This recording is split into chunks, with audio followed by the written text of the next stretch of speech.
Alam mo bang meron lugar dito sa Pilipinas na Malaysian products na yung mga binibenta nila? So, yan, tingnan natin kung ano yung mga paninda nila dito. Oh, Apollo. Chinese ata to. Siguro mas mura na rin kapag yung mga products galing Malaysia kasi halos malapit na rin siya sa Sabah. 140, wow. Kung gusto mo ng pasalubong, para ka na rin pumunta ng Malaysia. Pero nandito tayo ngayon sa Balabac, Palawan. Curry. Parang gusto ko to. Kape ba to, ate? Energy drink? Ano yung pinakamasarap na kape? Hindi ko alam kung bakit panlalaki daw to. Ate, anong pinakamasarap na kape? Si Ali. Si Ali Cup. Tarzan. Saan si Jane? Pineapple jam. Masarap. Ito ketchup, Malaysia. Sauce chili. Ganito rin.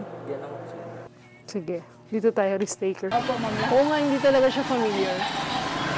Julie's Oat 25. Parang sarap nito. Actually, nasa Malaysia ako next week.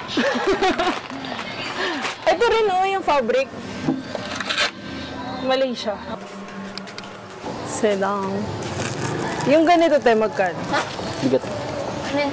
Card.